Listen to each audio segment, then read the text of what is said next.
Good morning student. हम आप लोगों को क्लास 11 की बायोलॉजी पढ़ाने जा रहे हैं, जिसमें आज का टॉपिक आपको पढ़ाना है कि स्ट्रक्चर ऑफ बैक्टीरिया, जीवाणु की संरचना। इससे पहले आपको बताया क्या गया था, इससे पहले हमने आपको बताया था कि जो जीवाणु होते हैं ये कितने प्रकार के होते हैं, इनके आकार, शेप और साइज कैसे होते हैं, ये किस आकार और आकृति में होते हैं। तो ये बता दिया गया था। ये दो प्रकार के होते हैं, एक आर्की बैक्टीरिया और एक यू बैक्टीरिया। ये इतना बताया गया था। और साथ में आपको वायरस के बारे में बताया गया था कि वायरस जो है एक ऐसा जीव है, उसे ना हम सजीव में रख सकते हैं और ना निर्जीव में रख सकते हैं। ये दोनों की बीच की गड़ी है। अगर वायरस सेल को पाता है, कोई होस्ट पाता है, तो वहां पे वो जीवित हो जाएगा। अगर उसे होस्ट नहीं मिलता है, कोई सेल नहीं मिलता है, तो वो मृत अवस्था को प्राप्त हो जाएगा। तो आज आपका टॉपिक है स्ट्रक्चर ऑफ बैक्टीरिया, जीवाणु की संरचना।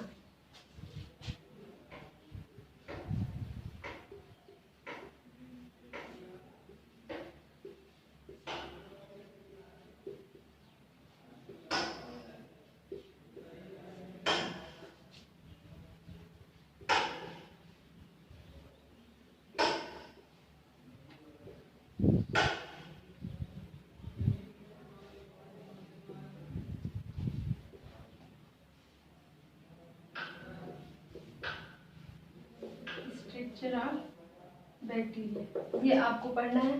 तो जो जीवाणु होता है उसकी संरचना कैसी होती है, इसमें आपको ये बताया जाएगा। और जो उसकी संरचना में जितने भी पार्ट हैं और उसके अंदर जो साइटोप्लाज्म में पाया जा रहा है, किन किन आवरण से वो घिरा हुआ है, ये सब आपको इसमें बताया जाएगा। तो सबसे पहले हम देखेंगे कि ये किस प्रकार बना होता है और इसमें क्या क्या पाया जाता है।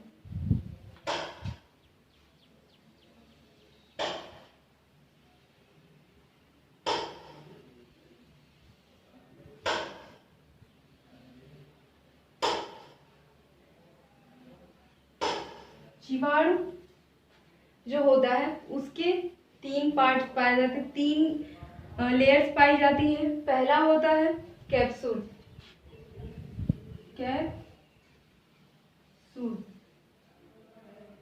ओआर, इसे स्लाइम लेयर भी कहते हैं। Slime layer. अब आता है इसे कैप्सूल कब कहा जाता है और स्लाइम लेयर कब कहा जाता है, जब ये पॉलीसेकेराइड का बना होता है। क्या होगा, सब पॉलीसेकेराइड का बना होगा, पॉलीसेकेराइड का बना होगा, तो इसे कहेंगे कैप्सूल। लेकिन जब ये पॉलीसेकेराइड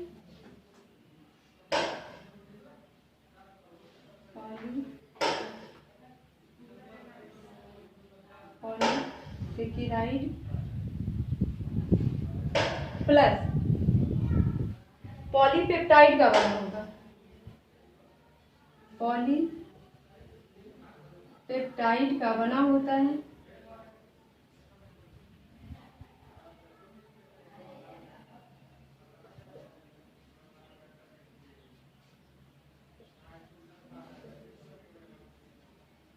तो इसे स्लिम लेयर की कहा जाता है। तो जो जीवाणु का बाहरी परत होता है, बाहरी लेयर होता है, उसे कैप्सूल या स्लाइम लेयर कहते हैं। कैप्सूल कब कहा जाता है, स्लाइम लेयर कब कहा जाता है। कैप्सूल जब ये जो वॉल होती है, लेयर होती है, पॉलीसेकेराइड की बनी होती है, तो इसे कैप्सूल कहते हैं।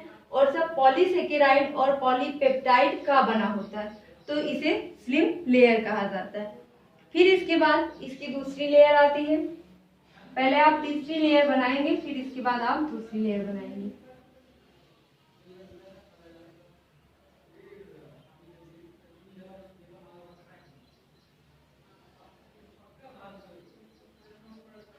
ये इसकी क्या है, तीसरी लेयर है। और इसके अंदर जो द्रव्य भरा होगा, और इस लेयर को क्या कहेंगे, इस लेयर को, इसके अंदर इस प्रकार की संरचनाएं होंगी।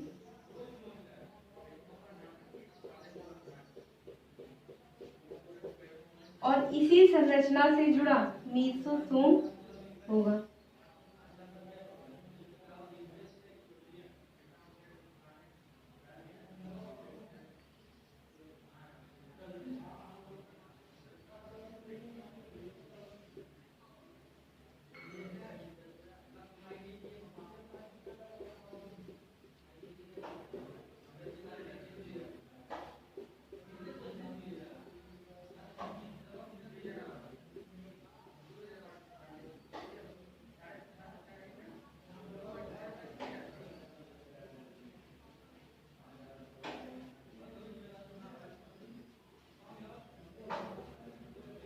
सबसे पहले हम सिर्फ बाहरी संरचना देखेंगे, बस अब यहाँ तक हम जानेंगे। फिर इसके बाद पिलाई क्या है, फ्लैजेला क्या है, इन सब के बारे में जानेंगे। तो इसे क्या कहते हैं? सेल वॉल कहते हैं, कोशिका भित्ति, सेल वॉल, कोशिका भित्ति। कोशिका भित्ति किसकी बनी होती है? ये इसके कैप्सूल और जीवद्रव्य के मध्य का स्तर होता है। कोशिका भित्ति जो होती है जीवद्रव्य और कैप्सूल के मध्य का स्तर होता है। ये peptidoglycan,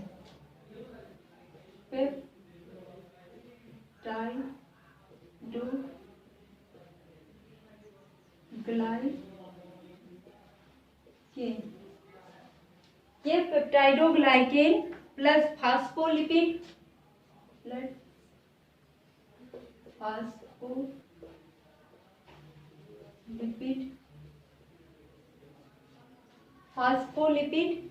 protein lipopolysaccharide plus protein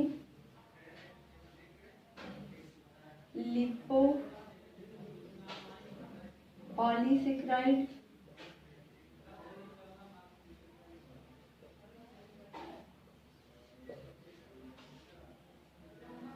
की बनी होती है। सेलवाल जो होती है, सेलवाल जो बैक्टीरिया की कोशिका भित्ति सेलवाल होती है, वो पेप्टाइडोग्लाइकेन और फास्फोलिपिड प्रोटीन लिपोपॉलीसेकेराइड की बनी होती है। इसके बाद आता है जीवद्रव्य।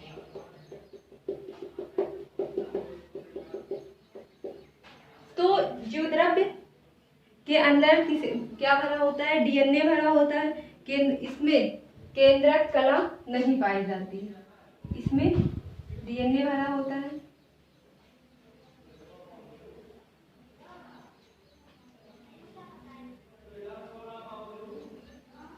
इसमें डीएनए होता है, न्यूक्लियोइड।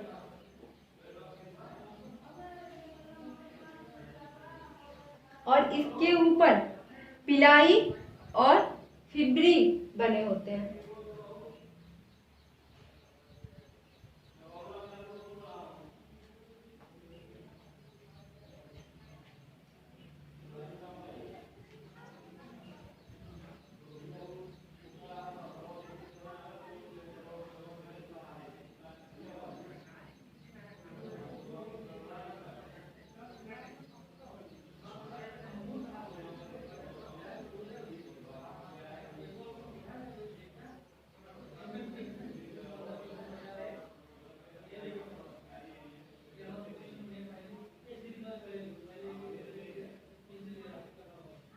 इसमें फ्लैजेला भी होता है।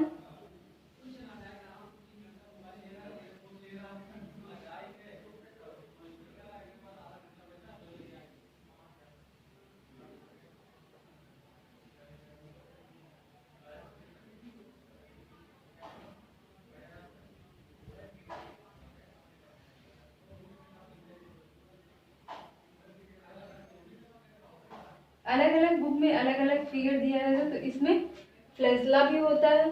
और फ्लैजेला का कार्य क्या होता है? ये इसे कैप्सूल कहते हैं और ये है फ्लैजेला।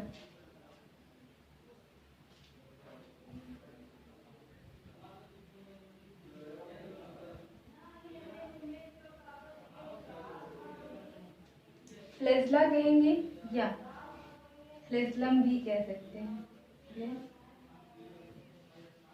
फ्लैजलम ये क्या करते हैं, लोकोमोशन में हेल्प इसकी करते हैं, लोको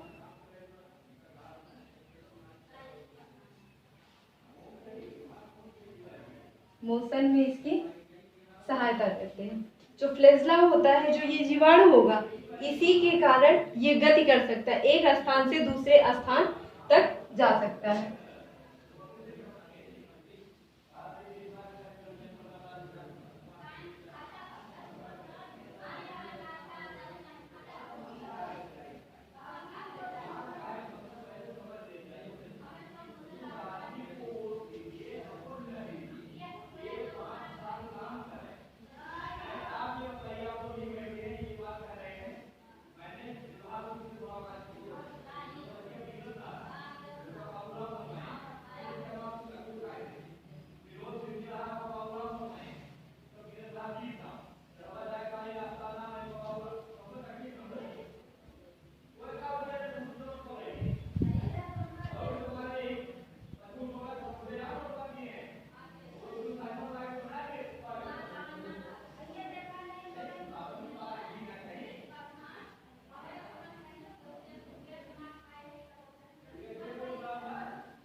तो ये जो संरचना होती है,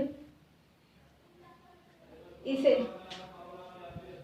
पिलाई कहते हैं, और इस संरचना को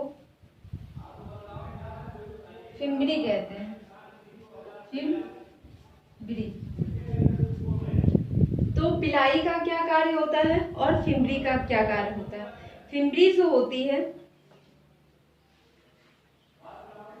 डीएनए को, फिम्बरी जो होती है, ये जो डीएनए होता है, इसको एक कोशिका से दूसरे कोशिका में जब कोशिकाएं अलग होने लगती हैं, अपने जैसा, क्योंकि ये कायिक जनन करता है, जब अपने जैसा नया संतान उत्पन्न करने लगता है, जो पिलाई होती है, इसको दूसरे कोशिका में ट्रांसफर करने का कार्य करता है। और जो फिम्बरी होती है, ये अपने पास जो जीवाणु, आसपास के जो जीवाणु होंगे या पार्टिकल्स होंगे या भोज्य पदार्थ होंगे, इसको ये फिम्बरी जो होगा चिपकाने का कार्य करेगा, अपनी ओर आकर्षित करने का कार्य करता है। अब देखना है कि साइटोप्लाज्म में कौन कौन से पार्ट होते हैं।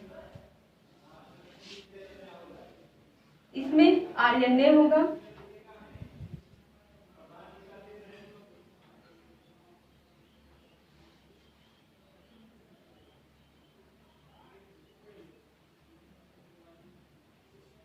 आरएनए पाया जाता है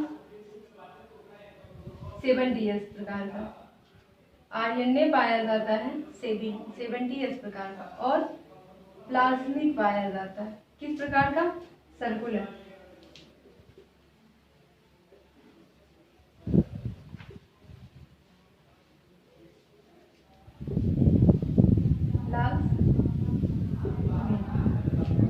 इसे प्लाज्मिड कहते हैं। प्लाज्मिड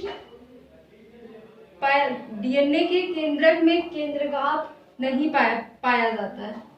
ये जो है डीएनए के केंद्रक में केंद्रगात पाया जाता है, और इसमें साइटोप्लाज्म में जैसे कुछ एब्सेंट होते हैं, ये यूकैरियोटिक टाइप का है।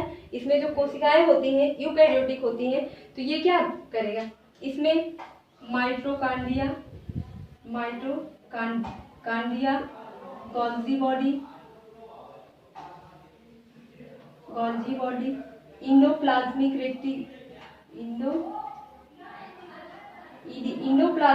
रेटिकुलम एब्सेंट होगा।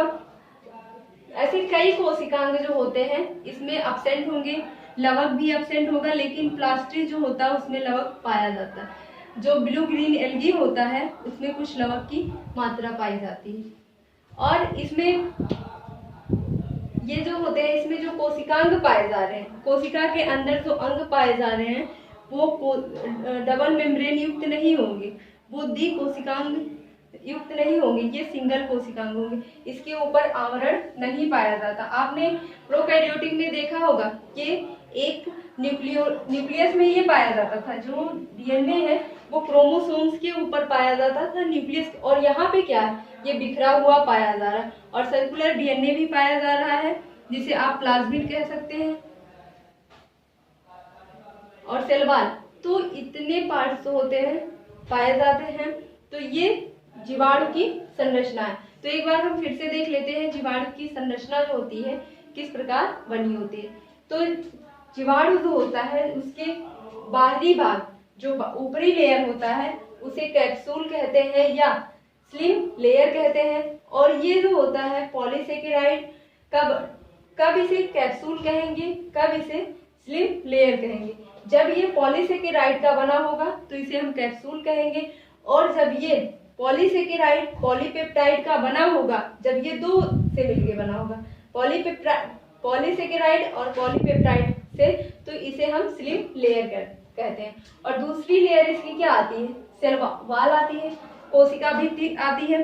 कोशिका भित्ति किसकी बनी होती है, पेप्टाइडो ग्लाइकेन, फास्फोलिपिड, प्रोटीन और लिपोपॉलीसेकेराइड की बनी होती है। इसके बाद क्या आता है, नेक्स्ट आता है तीसरा जीवद्रव्य कला। और ये जीवद्रव्य कला जो होता है अर्धपारगम झिल्ली होती है, प्रोटोप्लाज्म। ये किस प्रकार का होता है, इम्परमिएबल।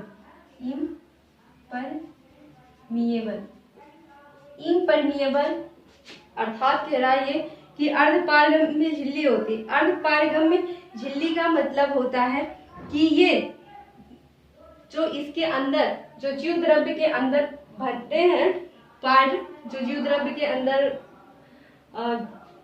है, उनको क्या करेगा, ये जो विलायक होंगे, विलायक के अणुओं को आर पार नहीं जाने दे सकता। विलायक के अणु जो है आर पार जा सकते हैं, लेकिन विलयन के जो अणु होंगे वो आर पार नहीं जाने दे सकता।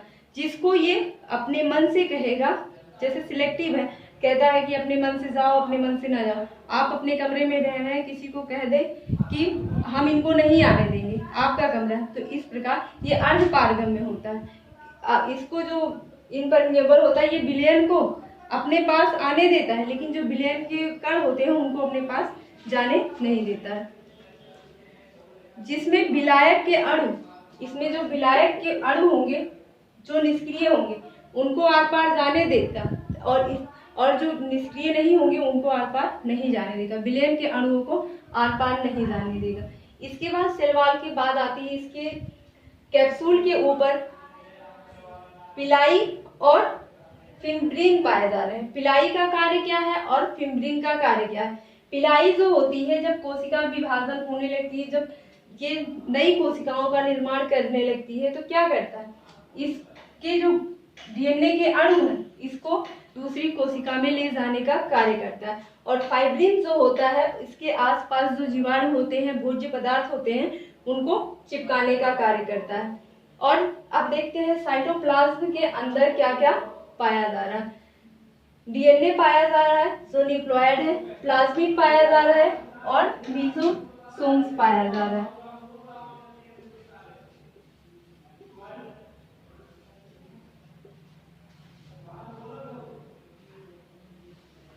मीसोसोम्स पाया जा रहा है।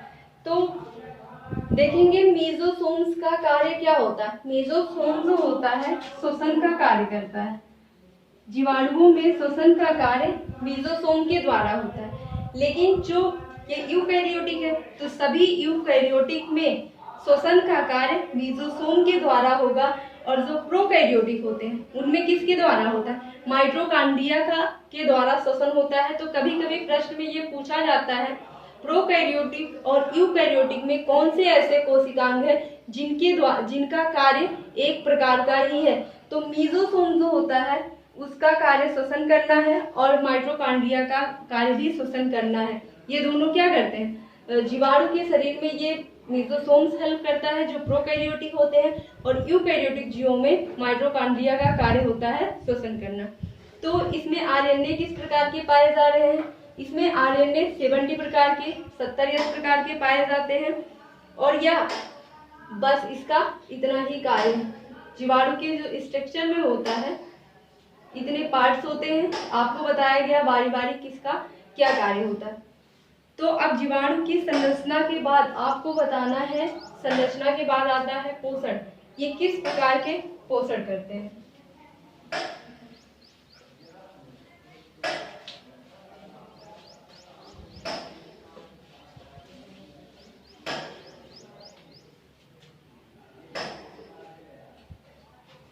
तो आज के लिए बस इतना ही, बाकी आपको कल बताएंगे।